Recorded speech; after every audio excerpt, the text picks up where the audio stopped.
Hey mates, so I haven't done a update for the Island in the World of Black Butler fan fiction, so I'm going to do another few chapters. I'm going to do maybe two or three, maybe four. We'll see. So I landed off on chapter 6. Chapter 6, Celine's point of view. We had just left the manor and were on our way to Seal's townhouse, which he keeps telling me I will love. I was just glad to get away from Bart and Mayrin. This morning before we left, Mayrin decided to help me get ready to leave and had spilled hot tea all over my bed when she woke me up. When I'd finally gotten over that, as well as banning Mayrin from my room, I head to the kitchen. When I was in the kitchen, which I probably should have stayed out of, Bart had his flamethrower out and had come close to burning my dress and me, but luckily for me, Sebastian had saved me from most of the damage that would have happened. Bard felt bad about it and tried to make it up to me before we left and had cut my hand open with the knife as he buttered my bread. Really, who uses a sharp knife to butter bread? Bard had cried a lot over it, but Finney had been the one to bandage my hand with a worried look on his face. When we get to the townhouse, Sebastian helps me down after he helps Seal out. I follow the two of them into the house, and we stop seeing Madame Red in Lou looking for tea. Grell was there as well, and I was unhappy to see him there. As Sebastian is making tea, I am forced to talk with the others when I would rather be in my room, not having to get involved with this whole situation. Seal, who is this lovely girl you brought with her? Madame Red asks after a few minutes of silence. This is Celine. She is helping me on this case. Celine, this is Madame Red, Lau, and you remember Grell, Seal says as he points to each at turn. I give a strange smile to each of them before looking out the window. I feel a hand on my shoulder and turn to see Lau with a closed-eyed smile. When did you start working for Lord Phantomhive? Lau asked as I looked back out the window. A few weeks ago. I was bedridden when he had his last case, so I unfortunately could not help, I say. That's awful to hear. What happened? Madame Red asks as I turn to look at her. I tripped on my dress and hurt my ankle. I wasn't able to walk without hurting myself more, I say, giving her a fake smile. Seal sighs and everyone looks at him. Leave Celine be, and I don't want you to annoy her with too many questions, Seal says. They nod and seat themselves around him before talking about the case. I sit by the window looking at it and was pulled out of my thoughts by Sebastian as he hands me a cup of tea. Celine, are you all right? Sebastian asks in a quiet tone. I sigh and shake my head.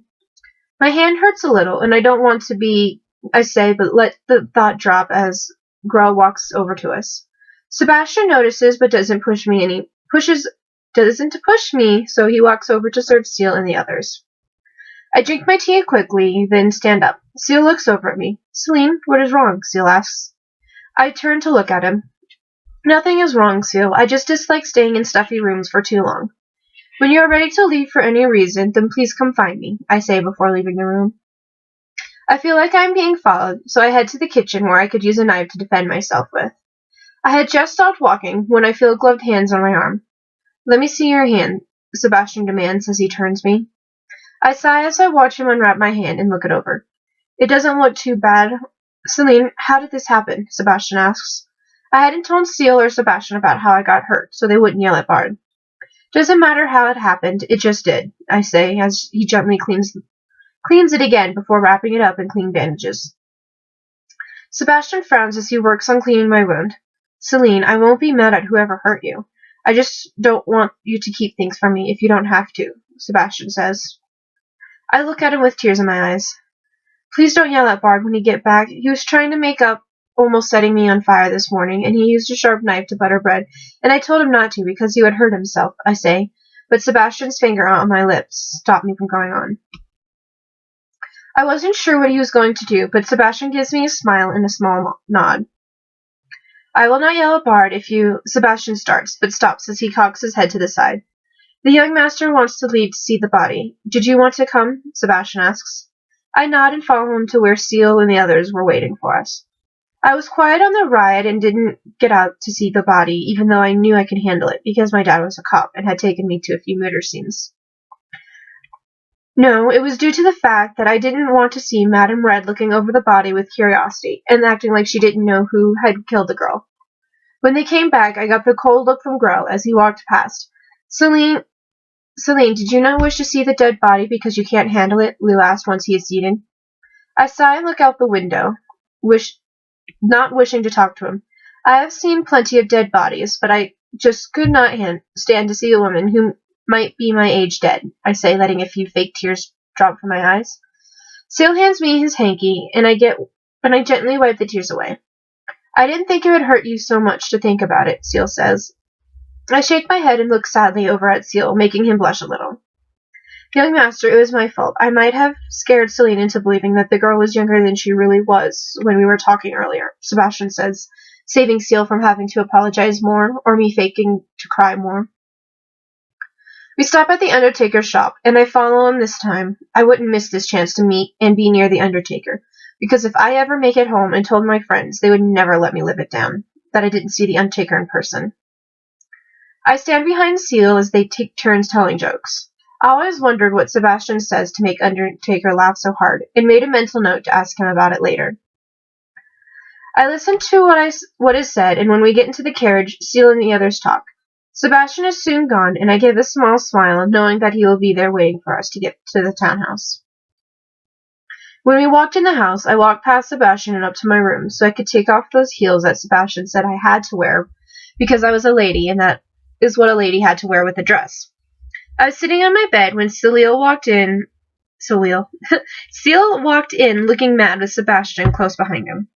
Seal paced in front of me, and I watched him as he huffs and sighs. After a few minutes, he stops to look at me. You're coming with us to the dance. You will be my sister or cousin or something so that you can go, Seal says. I watch him as he talks. Let me guess. You want me to go to lessons with you on how to be a lady, right? I ask. Seal looks shocked, but shakes his head with an amused look on his face. Sebastian was giving me a real smile and nodded his head, answering my question. I sigh before putting my heels back on and following them down to the hell that was learning to be a lady. After several hours and a change of clothes later, we were on our way to the dance. Madame Red was excited to use Seal as her daughter, and I was a friend of the family who lived in another country but had come to visit for the session. I stayed away from Elizabeth when I found her at some point, ended up dancing with Sebastian. I somehow got over to Seal as we were led out of the room into a sweet-smelling one. When I get up, I couldn't see a thing and could feel Seal tied up next to me. His head was on my shoulder, and I was shocked when the bright light of the room when the blindfold was taken off. Seal looked around before seeing me. He calls Sebastian to save us, and then he head back to the house. I was sitting in my room when there was a knock on the door.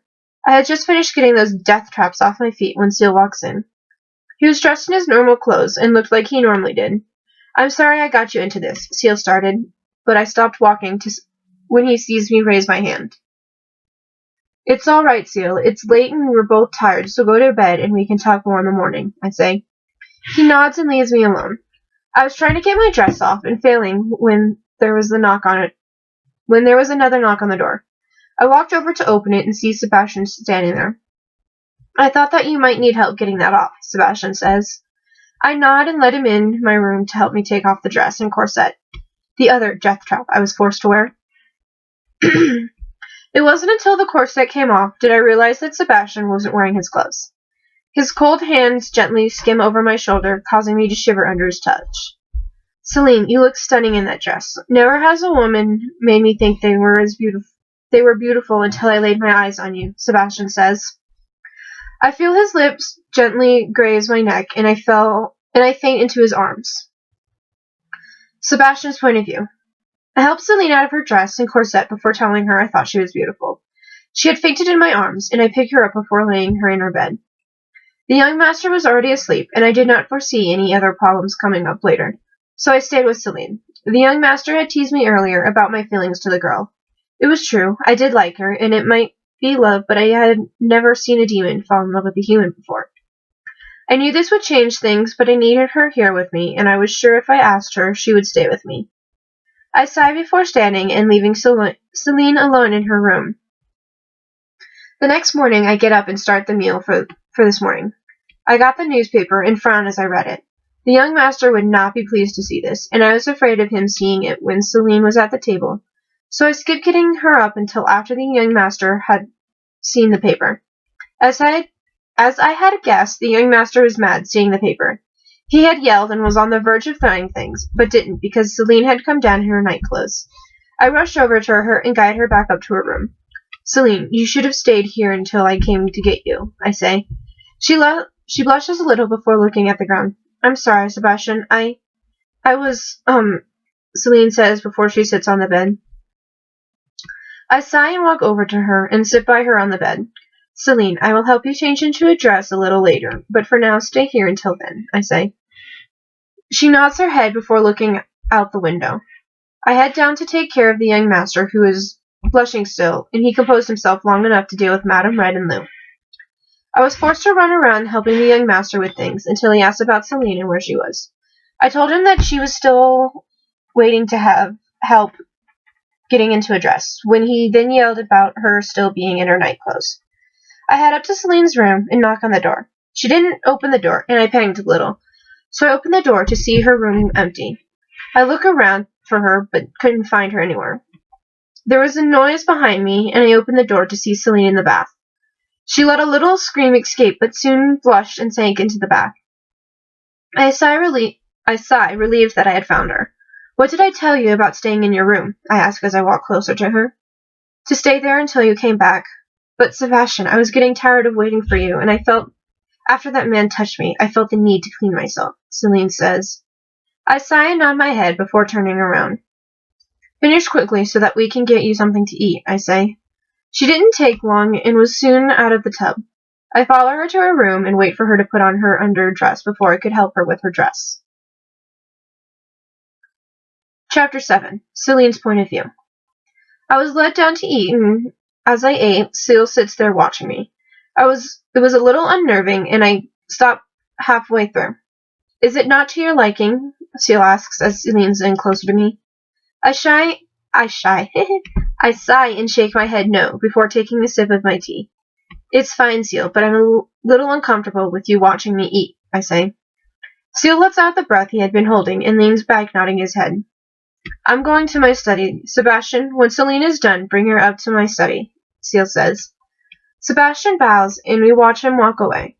Once we are alone, I go back to eating, but stop when I feel Sebastian's hands on my shoulders. We have to talk about why you fainted last night, Sebastian says in a slow tone. I sigh and turn a little to look at him. About what, Sebastian? About how I'm madly in love with you, and that everything you do makes me want to faint, or is it the fact that you are slowly falling in love with me and are afraid of it because I'm not a demon? I ask as I look into his eyes. Sebastian chuckles a little before patting my head. Finish eating quickly. The young master will not like us keeping him waiting for too long, Sebastian says as he smiles at me before turning me back to look at the table. I finish eating and then follow Sebastian up to Cecile's study. He had papers all over his desk and looked upset. Cecile, you will find out who did this, and that is that, I say. Cecile looks up at me and gives me a half-hearted smile. If you told me who I was looking for, this would be easier, Cecile says as he walks over to me. I shake my head no and watch him as he sits on my lap with papers in hand. I'm close to finding him. I know it, Cecile says. He seems to have relaxed a little as he sits in my lap looking over the papers. I look over at Sebastian and see his eyes flash with a change of colors a few times before they remain his beautiful crimson color. I move a little because Cecile's a little heavy and my legs were starting to fall asleep. Celine, everything all right? Cecile says, not bothering to stop what he was doing or to get off me. Cecile, you're starting to hurt me, I whimper as I lose feeling in my left leg. Cecile gets up before pacing, and after a few minutes of that, he sighs before dropping down into his chair. As Cecile and Sebastian talk to each other, I slip off my heels and leave them to talk. If I was lucky, they wouldn't force me to go out with them to look out for Jack the Ripper. I was left to wander the house for an hour before Cecile and Sebastian find me. They both looked mad about something, but I didn't know what. Celine, you shouldn't wander off like that. We were worried that something might have taken you, Cecile says as he looks around behind me. I give them a smile which they didn't return, and I shrink back from the look Sebastian was giving me. A lady should always wear her heels. Celine, put your shoes back on, Sebastian says. I gradually do, before I'm pulled back to Seal's office. I then have to listen to the both of them lecture me on the dangers of going off on my own and not acting ladylike. That will get me into more trouble than they would have to deal with. And they... I can't talk. Okay, try this again. I then have to listen to both of them lecture me on the dangers of going off my own and not acting ladylike. That will get me into more trouble that they would have to deal with the consequences. I didn't enjoy being treated like I was younger than Seal when I was 18 years old. I was upset by them, so I stormed out of the room and locked myself in my bedroom. I sit on the bed after taking off those bloody heels and looked out the window, trying to calm myself down so I could talk calmly with them. After about 10 minutes, there was a knock on the door, and someone rattled the door handle. I looked over at the door and then turned back to the window. The knocking stopped, but that was when Seal yelling at me to open the door started, and I knew at some point, that being soon, he would send Sebastian to try to get me out through the window or by other means. I left my heels by the bed so I could throw them at whoever crossed me, as I had predicted. There was a tap on the window. I looked over to see Sebastian, who was tapping on the window, so I got up and walked over to it. He smiled like he had won something, but I closed the drapes so that he couldn't see me before walking over to the cabinet that was in the room and sitting in it before closing the doors. Soon there was a crash of a door being broken down, then the sound of stomping feet. Where did she go, Sebastian? Seal asks in a panicked tone. I was shocked to hear how panicked he was over not being able to find me, seeing as how I had only been staying with him for 2 weeks. Sebastian's point of view. Celine had gotten mad at the young master and myself and locked herself in her room, refusing to let us in. The young master had ordered me to get her out, so I thought if I could talk her into letting me in her room through the window, maybe she would tell me why she was mad. I was wrong about that, because as soon as I smiled, thinking she would let me in, she closed the drapes, and I rushed to the door where the young master ordered me to break it down. When we got into her room, she wasn't there, and the young master rushed over to the side of her bed, looking panicked. I was panicking a little, but noticed some cloth hanging out of the cabinet that wasn't there this morning. Where did she go, Sebastian? The young master asked with a panicked tone. I chuckled a little before putting my finger to my lips, telling him to be quiet, as I silently made my way over to the cabinet before opening it. Celine was sitting there crying, and I walked over to pick her up. She doesn't fight me as I carry her over to her bed, and the young master rushes over to her side. Celine, I'm sorry, please don't cry, he says. She looks up at him, then over at me. I'm not a child and would like to be treated like the grown-up that I am, she cries, and I give a little sigh before cleaning her face with my handkerchief. She gives a few more sniffs before she stops crying. It was cute to see her puffy red eyes and her cheeks were an adorable pink. The young master looks over at me and then over to Celine. Celine, we are sorry for treating you like a child. We both want you to feel like you fit in here in this time, seeing as how you've come from another time, I say as I finish cleaning her face. She nods before standing up and walking to the bathroom. She comes back out a few minutes later, and her hair is a little wet, which leads me to believe she had washed her face. We led her down to the study, where the young master explains his plan to her. She didn't look too happy when she hears that she will be coming with us, but didn't say anything against the plan. Celine's point of view. I knew that he would take me with him on this, and I was going to be dressed as a man, which makes me feel a little better, seeing as how I don't have to wear those heels. After what feels like an hour of Seal explaining the plan over and over and over again, he went over it so many times that I would remember this for a long, long, long time, before letting me go off to find clothes for tonight. Sebastian had followed me, and I was heading to my room to fix the bandage on my hand, which was healing better than I thought it would. I would have to go out to get some cloths that would fit me, seeing as how I couldn't look like a butler or noble, which wasn't hard for me, considering I was a teenage American girl. I wasn't really paying attention, so when I was pulled into a bedroom that wasn't mine, I was surprised. I am soon pinned against the door, and a set of lips were kissing my neck and up my jaw. I struggled against the man holding me until he pulled back and I was looking into Sebastian's eyes. Celine, the young master told me to help you change and look like a man, Sebastian says before his lips were on my neck again. I let a little whimper escape, and he pulls back with worried eyes to look me over. Sebastian, my hand, I say before he grabs it and holds it up to look at it. My hand was bleeding again from gripping the door handle in my fear. He cleans the wound before bandaging it and letting me leave his room. I run to my room and sit on the floor of the bathroom with my back against the door. Sebastian would have to fix my door at some point, seeing as how he had knocked it down. Instead of them giving me time to come talk to them, they used brute force. And he would probably do that before I had to change for tonight. After calming down, I leave the bathroom before walking to Seal's study.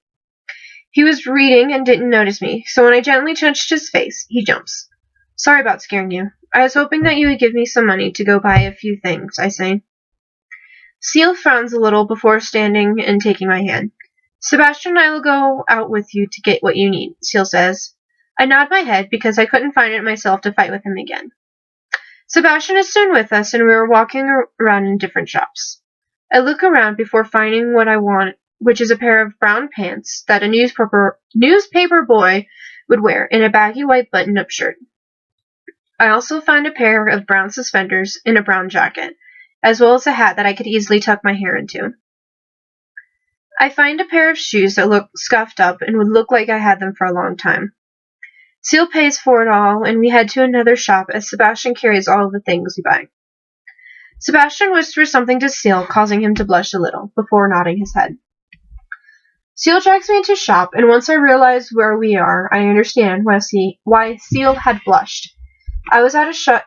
It was a shop for young women, and it was obvious that Seal didn't want to be in this shop like I did. So I found my things quickly in here before letting Seal buy them and us hurrying out. Once outside, Sebastian comes over with more boxes than what he had to take. What was just bought. We got a few more things, which included makeup, wigs. Sebastian said I was a lady and needed long hair.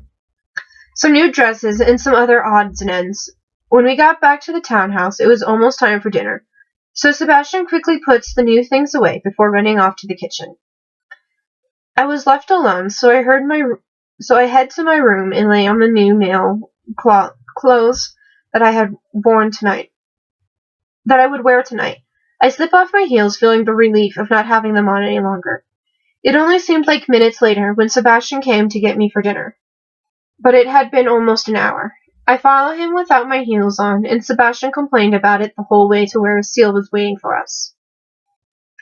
We ate quickly, then got changed. I used some makeup to look like I had dirt on my face, to make it look like I was homeless. I also used this trick on my clothes before tucking my hair into the hat, completing my male look, and leaving the room. Once I get to where the others were waiting, I could tell that Sebastian and Seal didn't recognize me. It's just me, you two, I say. They relax and Seal looks just like I remember from the anime. I was dreading the whole thing because I knew what was going to happen, and it made me feel a little sick. We leave and stand outside in the cold, but like in the books and show, until it comes to the point where Madame Red and Grell admit to being the killers, and the fight happens. I was a little surprised by the fight, but I soon remembered that she was going to stab Seal, and Sebastian would get hurt trying to stop it. I rush over, and before the knife got close to Seal, it cuts into my side. I refused to let out a scream because I couldn't let Seal or Sebastian get distracted by me to get hurt. I was starting to feel lightheaded as the fight went on, and once William shows up, I knew the fight was over. Sebastian had to carry Seal, so I followed behind him with my hand pressed against where I had been stabbed. Sebastian was taking care of Seal, so I was left to take care of myself. So I head up to my room and sit in the bathroom. I was losing too much blood and needed to do something to stop it, but it was getting hard to focus on anything. Everything was starting to go black, but I feel gloved hands on my face, then nothing. Sebastian's point of view. Celine had been acting off since we came back, and the young master told me to go check on her before putting him to bed. I walk into her room, but the smell of blood draws me to the bathroom. Celine was sitting on the ground, her hands covered in blood, and I could see where it was staining her jacket and shirt. I take them both off quickly and see that she had been stabbed, so I clean it out before bandaging it so she wouldn't bleed out. I was a little worried that she wouldn't make it through the night without being watched. I changed her into a nightgown before placing her in her bed and kissing her forehead, before going to finish getting the young master ready for bed. "How is she?" he asks once I was in his room. I gave a small sigh and shake my head. "She was stabbed. I believe she saved you from getting hurt, and she didn't say a thing about it. I'm a little worried that she might not make it through the night," I tell him. He shakes his head before getting into his bed. "Watch over to her night so she doesn't die," he says before falling asleep. I walk back to Celine's room and over to her bed. I sit in the chair by it and watch her sleep as she moves around in the bed. I was afraid that she would make her wound worse than it already was. As the night goes on, I watch over the girl who is slowly melting my cold black heart. Chapter 8. Sebastian's Point of View. Celine had made it through the night just fine, and I felt better knowing that she would live through this. She was still asleep when I had to go take care of the young master, so I leave her to get him ready for the day. He was in a foul mood, considering that his aunt had tried to kill him not that long ago, and she was now dead. "Sebastian, how is Celine doing?" the young master asks once he was all dressed. He had a worried look on his face. I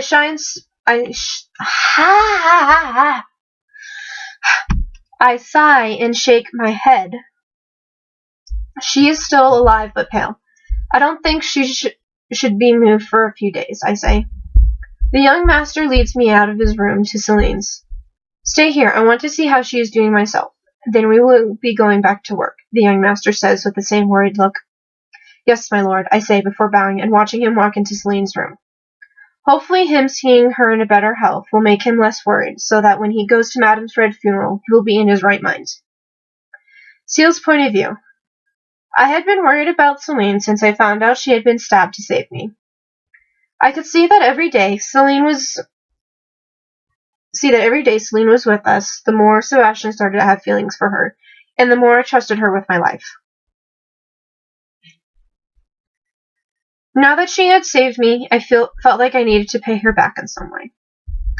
Celine was still asleep, and her hair was like a halo with the way it was spilled out on her pillow. I walked over to her before placing a hand on her arm. She didn't move at all as my cold ring touched her. She was pale, just like Sebastian had said, which makes his mark on her hand stand out more than it ever had. I knew I had to go to the funeral soon, but I did not want to leave her here alone. I sighed before gently touching her face, then turning to leave. "Your rings are colder than you thought," Celine says. I turn to look back down at her, and she has a faint smile on her face. She looked tired, like she could use more sleep, and there were bags under her eyes, which looked like bruises. "I did not think they would be a problem for you, seeing as how you were asleep," I say as I take her hand in mine. She gives an airy laugh, but shakes her head. "Don't worry about me right now, Ciel. Go do what you must, and I will be just fine on my own," she says. I sigh and shake my head a little, not knowing how to answer her or tell her thank you, or any of the other things that were running through my head at that moment. "Sebastian and I will be back soon. Please just stay here and rest," I say before standing to go. "Ciel, can I see Sebastian before you leave? I want to thank him for helping me last night," Celine says. I nod my head, not wanting to disappoint her. Once I left her room, I tell Sebastian to go see her. Celine's point of view. Ciel had been gone for a few minutes, and soon Sebastian was in my room, walking over to my bed. He was looking me over, probably to see if I was in any pain or had hurt myself more in my sleep. Once he seemed to be satisfied with his observations, he walked over to the chair by my bed and sits in it. "Sebastian, thank you for saving me," I say before giving him a smile. He smiles back at me before taking my hand. "Celine, why didn't you say you were hurt?" Sebastian asks, frowning. I frowned, seeing his frown, and could feel the tears starting to form in my eyes. I shake my head and look at my hands that were laying in my lap. Sebastian sighs, and I soon feel his hands on mine. He had taken off his gloves and was touching me with his hands. He never touched anyone unless his gloves were on Ciel, being the exception to the rule. I look up to see his face that was calm, but his crimson eyes held worry in them. I didn't want you both to worry too much about me. Seal needed you more than I did, and I knew I would be saved in the end, I say as I raise one of my hands and put it on his face. He leans into my touch, and a small smile forms on his lips. You're welcome, but next time you get hurt, please tell me so I can take care of you in a more timely manner, Sebastian asks. I nod my head, which makes him smile more. I have to go take the young master out. We will be back soon, but until then, stay here in bed. I can't lose you because you decided to get up and walk about, Sebastian says, before kissing my forehead. I blush a little, and when he pulls away from me, he chuckles, seeing my blush. Sebastian, you look cute when you blush. No, get some more Celine, you look cute when you blush. Now get some more sleep so you're better and can be moved, Sebastian says as he stands. I didn't want him to go, but watch as he walks away. I had been alone for about an hour when I finally fell asleep. I'm not sure how long I was asleep, but when I wake up, there, bent over looking down at me, was a very familiar Grim Reaper. You were in the death book last night, but at the last minute your name was pulled off. I was sent to see why that was, William says. He stands up before sitting in the chair Sebastian had been in a few hours ago.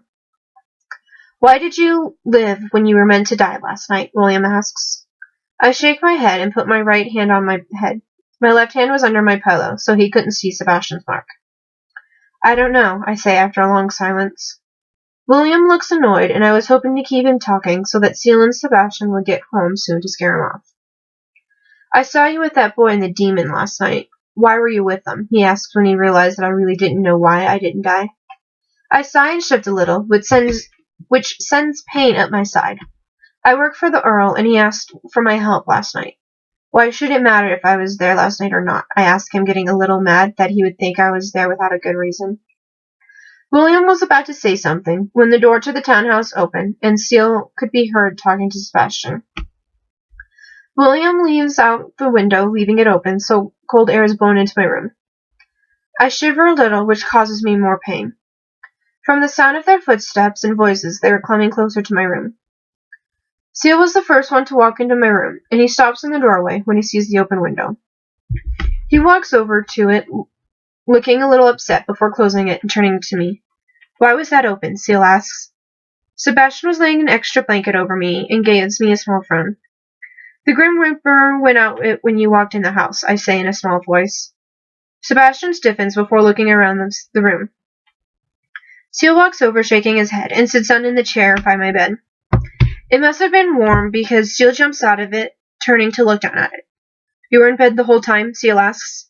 Yes, Seal. I haven't left my bed at all today. I was asleep until a little while ago. I was woken up by something and was staring into the eyes of that Grim Reaper. The one who came to take Grawl away, I say. They're quiet for a long time until Seal gives a sigh. Why don't I make some tea and you both should eat, Sebastian says before leaving the room. Seal sits by me as we wait, and about half an hour later, Sebastian comes to get us. Seal walks down to where we eat, but Sebastian walks over to me. He picks me up, carries me down before setting me in a chair next to Seal.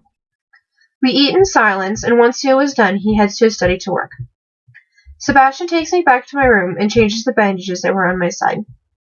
Once he was done, he helps me into a clean nightgown, then I am back in bed.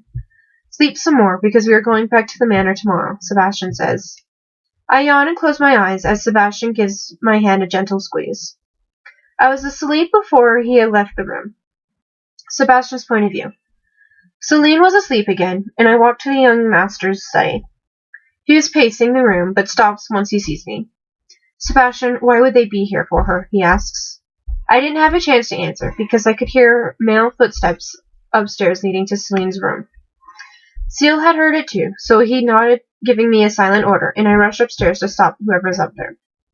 I catch them and take them down to the study. It was the Grim Reaper William, and he looked disgusted that I had touched him. What are you doing in my home? The young master asks. William pushes his glasses, then looks over at my master. I was sent to investigate why the girl's name was taken out of the death book, William says. The young master sighs and shakes his head.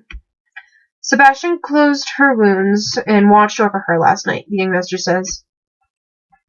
William looks over at me with disgust. You saved her? Why would a demon do that? He asks. I give a little chuckle because it was funny to annoy this reaper. I was ordered to. Now that you know why she was saved, you can leave, I say. He nods but looks us over before leaving. The young master sighs before sitting down in his chair. Things were going bad in his life, but he had me and Celine to help him out. Will she be able to travel tomorrow? The young master asks after an hour of silence. I nod my head and he sighs before standing. I'm ready to go to bed, he says before leaving the room. I follow him up to his bedroom and help him change before putting him in bed. Once the young master is done with me, I head to my room and sit there reading a book, waiting for the next day to come. Celine's point of view. Seal wakes me up the next morning, and we eat in my room as Sebastian walks around packing all our things. I was really hungry and was a little embarrassed when I asked for more food. Seal laughs but tells Sebastian to get me more food. Once we were done eating, Seal heads out, and soon Sebastian in his coat was there to take me down to the carriage so we could leave. I sit with Seal, and every once in a while we would hit a bump that would send a pain through my body, but I didn't make a sound. Once we got to the manor, Sebastian helped Seal out before reaching in and picking me up. I sigh, letting him take me up to my room and laying me on my bed. He leaves, and I was alone for a while. There was a knock on the door, and I get up, letting whoever it was in. Finney and Bard were there with big smiles on their faces. How was the trip, Celine? Finney asks. It was all right. Did anything interesting happen here? I ask.